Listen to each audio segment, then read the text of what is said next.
Today I'm reacting to your Friday Night SmackDown Hot Takes. Hot Takes is a weekly video series where I give you all a platform to be able to voice your thoughts, whether they're good thoughts, bad thoughts, or everything in between about the world of professional wrestling. So if you'd like to have your thoughts featured in the next week's episode of Hot Takes, make sure that you follow me on X because I ask for your hot take after every episode of Raw, SmackDown, and every WWE Premium Live event. And as always, don't forget to subscribe to this channel, ring that bell for notifications. If you're a wrestling fan, I know that you're going to fall in love with this YouTube channel because we always upload daily wrestling content. And we already upload a 42-minute episode review of Friday Night SmackDown with footage so you can see exactly what we're talking about, available exclusively on the Patreon. Over there, you get the Raw reviews, SmackDown reviews, the podcast 3 days early, 5 weekly watch-alongs, and more. Go check it out. Link in the description, link in the pinned comment, patreon.com/SantiZab. Let's read your stupid shit. Roman Reigns and Jimmy Uso not standing tall over the Bloodline is a good thing. They need to show that they're outnumbered, and if they stood tall, then it would show that they don't need Jey. You are correct here, and I'm on your side. However, I also don't want to discount the popular opinion online that SmackDown is just ending the same way over and over and over again, and that it's becoming a repetitive way to end the show. I feel like that side of the group is also correct. That being said, I feel like these repetitive endings of Roman Reigns and Jimmy Uso getting beaten down by Solo and the Bloodline are necessary to facilitate the next step in this storyline, which is to force Roman Reigns into a position where he has to ask for forgiveness from Jey Uso. The next story beat isn't just Jey being like, yeah, I gotta help family, let me step in. No, the next step of the story for it to develop in the way that it should is Roman Reigns atoning for the sins of years and years of abuse that he laid on Jey. But to get to that place, we need to go through the motions of Roman realizing that he desperately needs Jey in order to be able to stand tall and get back to being at the head of the table of the Bloodline. The other problem that's causing the repetitive nature of these endings are the fact that we're building to Crown Jewel and not building to Survivor Series yet. Because there are still quite a few weeks from now until Survivor Series. So I do believe that the major story beats will happen once Crown Jewel is over and the WWE can focus all of its efforts into building towards the Bloodline Civil War games if that's where it ends up going. But I do think that we're going to need to be a little bit patient. We already know Triple H is not the type of booker to give us instant gratification. You should already know this by now. But even though I know this, I also don't want to discount the fact that some people are getting tired and annoyed by the repetitive finishes. I feel like they're justified in those opinions as well. LA Knight should not be involved in Game 7 at all. Horrible decision. I actually agree here, and this is coming from somebody that really likes LA Knight. I just don't think that LA Knight needs to be involved in the ending of this feud. I get it. There are people saying that this is how we get to a triple threat match for the US title. Fair enough. I just feel like we can find a different way without tarnishing one of the most pure wrestling feuds that we've had in a really, really long time. There was already a lot of groaning when one of these matches ended because of the involvement of LA Knight, and I just don't think that the way to fix that is by giving us more LA Knight in this. The feud between Andrade and Carmelo is a feud between Andrade and Carmelo.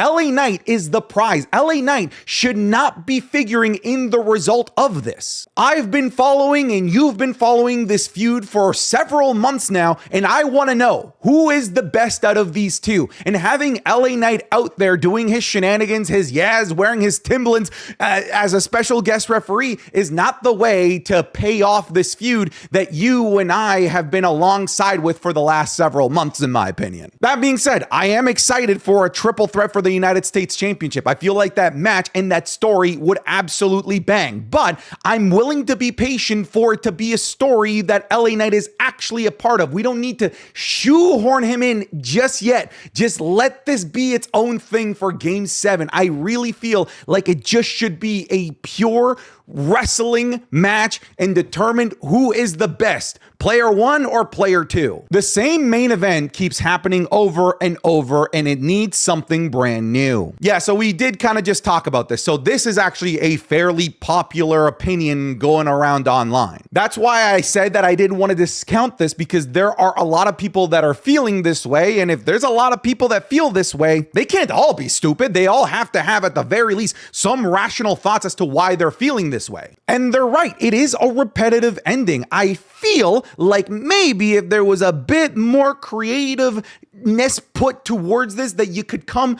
to similar conclusions without just doing the same beatdown every single week. I don't know. Listen, I'm not a WWE writer or producer. I can barely read. Some people are like, Santi, apply for this open writer and producer position at the WWE. Dudes, I would fuck up WWE. I would turn it into 2000s WCW. Dominic Mysterio would win every championship. I would bring back the Divas Championship just to give it to Dominic Mysterio. So at the end of the day, I'm just a YouTuber. I'm just a dude like you watching the same show that you're watching. My opinions and how I think things should go can be entirely wrong. That's why I think it's valuable that we listen to both sides of arguments. The Bloodline story saga is doing amazing, and they need to be having the same ending every single time, and I'm okay with it. And they need to change things up. They can't just do the same ending every single time. I feel like both sides have to have a little bit of rightness within them. We are getting a dream match next week. I can't wait for DIY versus Motor City Machine Guns. Fellas, the WWE SmackDown Tag Team division is looking fantastic. We just had a great triple threat ladder match. We just had another great triple threat tag team match between DIY, the Profits, and Pretty Deadly. We just inserted Motor City Machine Guns into the picture. It can't get much better than this for SmackDown. Frankly, at this point, Monday Night Raw needs to just take pictures of what's going on SmackDown and just try to replicate that over there. But yes, by every account, this is a dream match. I don't know what the right result should be here. Should we push the Motor City Machine Guns to the moon and make them be the representatives to go up against the Bloodline? Or should DIY, the guys that kind of unceremoniously lost the titles to the Bloodline in the first place, should they be the ones to get a crack at the Bloodline? We'll see. I also feel like the Street Profits got screwed out of their win, so I wouldn't be surprised if the Street Profits start turning their heels a little bit and get involved in this match in some way, shape, or form to dictate who ends up winning. But yeah, man, tag team wrestling, I feel like it's so back because of Friday Night SmackDown, because of Tuesday Night NXT, and then Monday Night Raw. They just don't know what the hell they're doing over there with tag teams, but maybe it will get better. They just got War Raiders back, so that's something. Street Profits will soon crash out and become a righteous heel tag team. Low-key, like how Drew started his heel run at the end of last year, because they have been held back from greatness for far too long, and it's despicable how they get booked. They need the tag belts ASAP. I said during my live stream, and if you go into my TikTok reactions, I said this right here, the way that the Street Profits lost, which by the way, brilliant ending to that match, is a perfect catalyst for them to become a bit more cynical and maybe just straight up turn heel. And I feel like they actually need to, because we now have 3 amazing top tag teams on SmackDown in DIY, Motor City Machine Guns, and Street Profits, and all of them are babyface. I feel like that's too damn many. One of those is gonna need to turn heel to give the other a chance to have a feud with. Because if DIY or Motor City Machine Guns go off and have a feud against the Bloodline, that's gonna leave either Motor City Machine Guns or DIY holding their dick in their hands with no one to feud with of substance. But if you turn the Street Profits a little bit edgier, maybe again full-blown heel, then the last remaining team that loses the #1 contender match actually has a rival to go up against. So I think it's happening. I do agree with you. I feel like the crash out is going to happen of the Street Profits, and it would be justified. And I feel like those turns, when they're justified, always hit the best. Not having Jay come in to make the save at the end of the show was the right call. Everyone was expecting him to show up, but making us wait for the eventual reunion makes it even more exciting. Also, can we talk about how heartwarming that quote, "I'm proud of you" from Roman was? Yeah, I feel like we've already kind of beat the dead horse on the subject of whether or not it was the right call. I feel like it's subjective. I land on the camp that it's the right call. Just kind of let this build up, let this pile up into something that can really blow off at the end of the day. I've just kind of learned to just let Triple H do his thing. I I can't fricking do his job, so I'm gonna just let Papa H cook. But hey, that I'm proud of you, that is like the lowest amount of effort from Roman Reigns to make things better with Jey Uso. I firmly believe that we need Roman on his goddamn hands and knees begging for forgiveness from Jey Uso. Remember when Roman was on his knees begging for forgiveness during his tribal court date? I feel like we need that, but we need it for real. We don't need crocodile tears. We need real tribal chief tears. So no, Roman, this I'm proud of you, not enough. Get back on the drawing board and apologize to Jey even more. Oh my God. Oh! How? Oh my word. Oh, Poison Rana. Yeah! Oh God. Oh my God. Oh my God.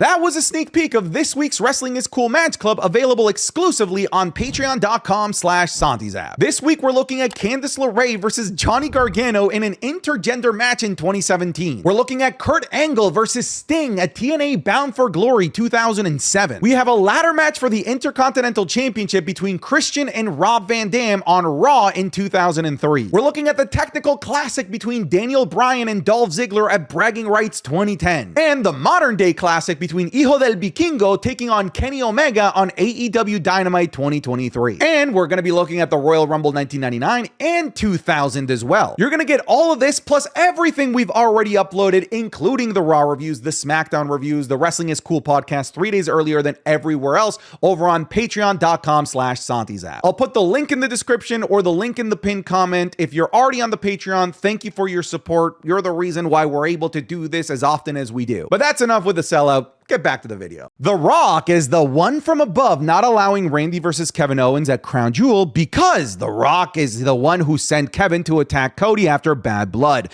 The Rock is keeping Kevin out of harm's way for doing his dirty work. That's funny. I have weirdly seen this prediction quite a bit. I mean, like, my initial gut instinct was that it was just Triple H. Triple H has strong ties to both Kevin Owens and Randy Orton. Maybe he doesn't want to see two of his prodigal sons fight against one another. But I guess this is an interesting take. But it would also make Kevin Owens a huge hypocrite in this storyline, which I feel like the point is for us to feel sympathetic and see his point of view. And if he were all of a sudden be found out to have been a puppet of the Bloodline all along, then again, it just sort of makes him a hypocrite, and it makes the whole saga of us trying to be sympathetic with Kevin Owens feel kind of pointless. So I don't want to see this. I gotta be honest with you. Cena should win the 2025 Royal Rumble. Quote, but Stone Cold is the only one to win 3. Records are meant to be broken. And if there's anyone more perfect to tie the record for most Royal Rumble wins, it's the face of the company, John Cena.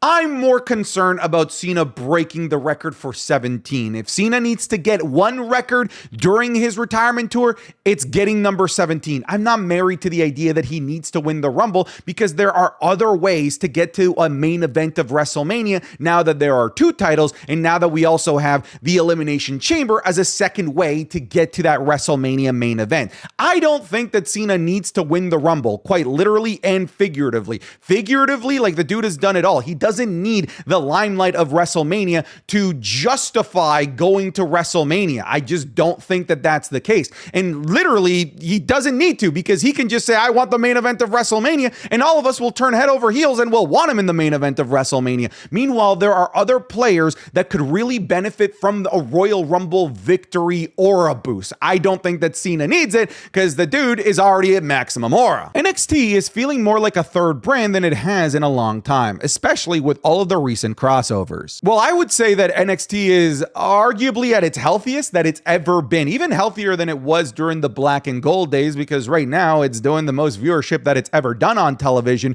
And on top of that, there's a nice balance of indie superstars as well as performance center built superstars from the ground up. When back in the Black and Gold days, it really was only the indie stars that came to NXT Black and Gold and became big there, and it didn't didn't allow for WWE to develop their own stars the way that they wanted to have stars develop, which is why they nuked the whole thing and turned it into NXT 2.0, where it was all just PC athletes. And now it's a nice combination of both Performance Center as well as indie superstars coming in, which just allows for both of them to help each other develop and mold one another into the stars that WWE specifically wants. So NXT is at its healthiest that it's ever been. It's crossing over with the main roster. Main roster is going down to NXT. It does sort of feel more like a third brand than it does a farm system. Frankly, I feel like it's getting harder for the people graduating from the Performance Center to find a spot in NXT because NXT is becoming so damn stacked with their homegrown talent, with the indie stars that are coming, and with the main roster people that are coming down to NXT to have storylines. That's why NXT Level Up is becoming more and more important, in my opinion, in the development of future WWE superstars, because that's where Performance Center graduates can go and actually hone their talent. This should be the Bloodline War Games match for Survivor Series, just 4-on-4. I agree with you. I don't feel like they need to find a random fifth person, kind of like how the Judgment Day just had to shoehorn in Drew McIntyre, even though he wasn't part of the faction. 4v4 is fine. We don't need anything more. We don't need anything less. We just need the players that matter.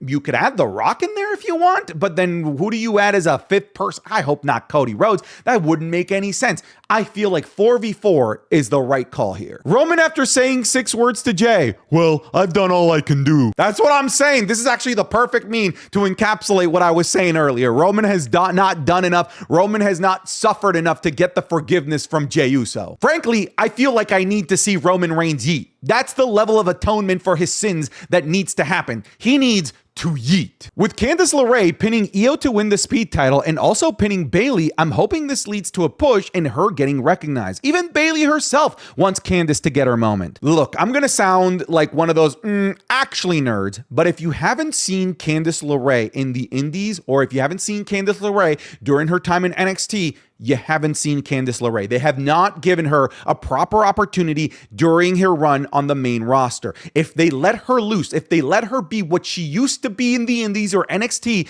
you are going to be so pleased if the main roster version of Candace Laray is all you know. She is fucking fantastic, an amazing in-ring technician, and incredibly underrated on the microphone as well. If this is the genesis of McGillicuddy, if this is the genesis of Candace Laray, then I think we're in for a treat. LA Knight does need to be involved in the final Andrade/Mello match. People have been asking for the triple threat match for ages. Now, I imagine it's about to happen because of his involvement. You also get to see a ref in Tim's again. I already kind of talked about this. I just wanted you to know that I don't live in a vacuum where I only read and support my own opinions. There are people that disagree with me, and this is one of those. And actually, a lot of people disagree with me. A lot of people are happy that LA Knight is involved with this because it's LA Knight. LA Knight is great. I'd like to see more LA Knight. This is just not where I want to see him. But again, who the hell am I to tell you, Will, that you're right or wrong in this? If you want to see LA Knight in this, then, it's your own personal enjoyment. You are allowed to want those things. It's good to hear both sides of the argument. It's not a good thing to be one of those wrestling fans that only listens to their own opinion and only surrounds themselves with people that support the opinion that they already have in the first place. That's just living in a vacuum. Be a little bit more open-minded in hearing other people. After that Jey appearance, the Bloodline is definitely interfering on Monday. I'm not sure Jey is retaining. Okay, so I think that the Bloodline will also interfere. We shall see. I'm making this several days before the match actually happens between Jey Uso and Braun Breaker, but I also think that is where Jimmy and Roman could potentially intervene. I think it would be a bad idea, and a lot of people are wanting this to happen, that Jimmy helps Jey retain. I feel like that's entirely counterproductive, and if anything, would probably piss off Jey even more because it would prove Braun Breaker right that the only way that Jey got to the spot that he is by sucking off his family. Again, Braun Breaker's words, not mine. If anything, the way that they should do it is Solo's Bloodline comes out to interfere to cost Jey the match, only for Jimmy and Roman to stop them while still allowing Jey to win on his own and still being his own man. I don't think we're going to see/hear about Kevin Owens until Crown Jewel. The fact that Cody said nothing in the Gunther promo is because they want to pretend he doesn't exist for a few weeks, then he'll cost Cody a Crown Jewel. I wish that they took this approach a little bit more seriously. In my live stream, I was actually a little bit bummed out that the commentators were talking about Kevin Owens, that they were showing highlights of what happened last week. I feel like this should be WWE trying to on screen put it under the rug, while on social media things play out while Kevin Owens uploads these vlogs trying to tell his side of the story. I feel like that would do a much better job at blending the lines between fake and reality, but they're choosing to be a little bit more produced with it.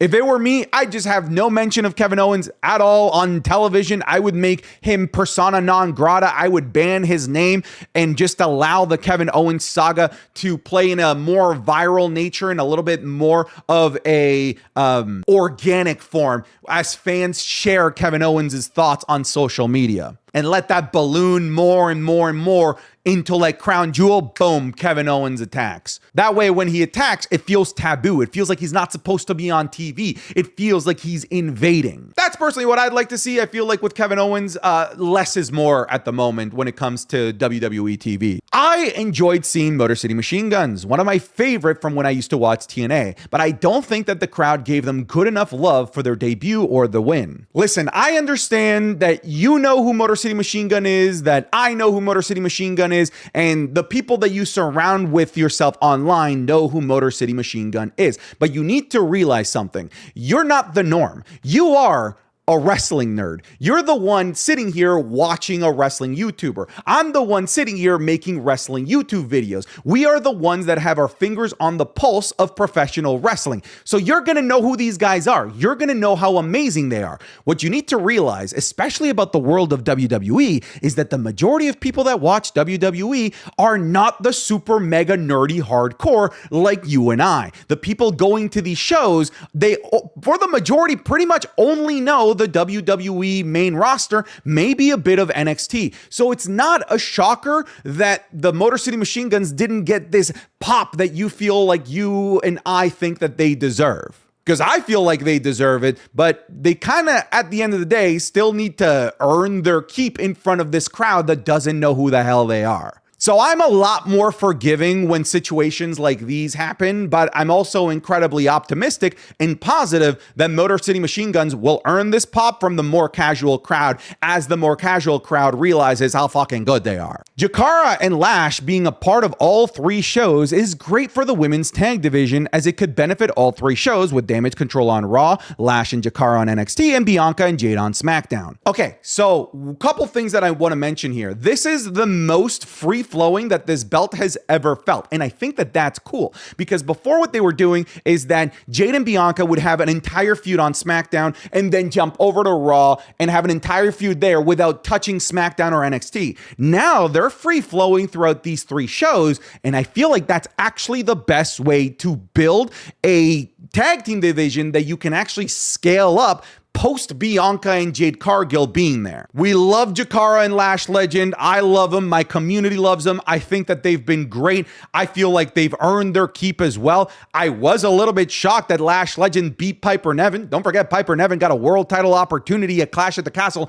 not that long ago. So the WWE is making sure that these people from NXT look strong and can stand toe-to-toe with main roster people. And I think that that's great. And that is the best way to build a long-lasting tag team division, because no longer do you have to just rely on building tag teams on Raw and SmackDown. You can make credible tag teams in NXT and use them to help solidify better tag team storylines. And by making Jakara and Lash Legend look strong, then it feels more justifiable to have the women's tag team champions, as powerful as they are, Jade and Bianca, go down to NXT to find talent to defend against. So overall, I'm happy with everything that they're doing with this division at the moment. I thought Los Garzas looked fantastic on SmackDown, and it looks like they could be legitimate title contenders for the Bloodline. Disagree with the last part, but they did look fantastic. I've been saying that the Garzas are incredibly underrated. Personally, I would have preferred Motor City Machine Guns versus Los Garzas in a one-on-one tag team environment. Los Garzas are fantastic. They still have a long time left in their career. They still have plenty of time to develop. I don't think that they're going to be challenging the Bloodline anytime soon, but I'm just happy that the Garzas got this time to shine, and I hope that they get more. Cody did his best, but we just can't get behind the whole WWE Crown Jewel Championship thing.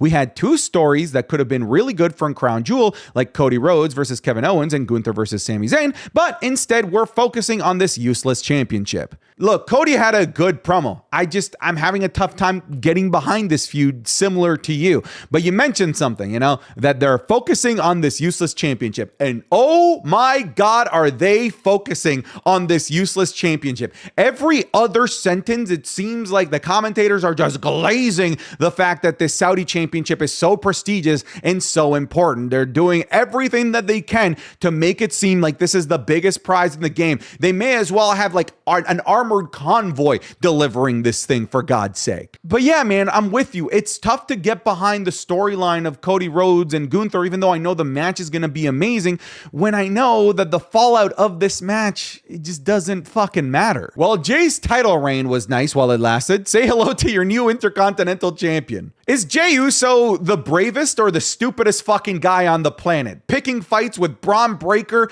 and Jacob Fatu at the same time? What's next, Jay? You want to go down to NXT and poke at Obafemi and just have the holy trinity of ass kickers after you?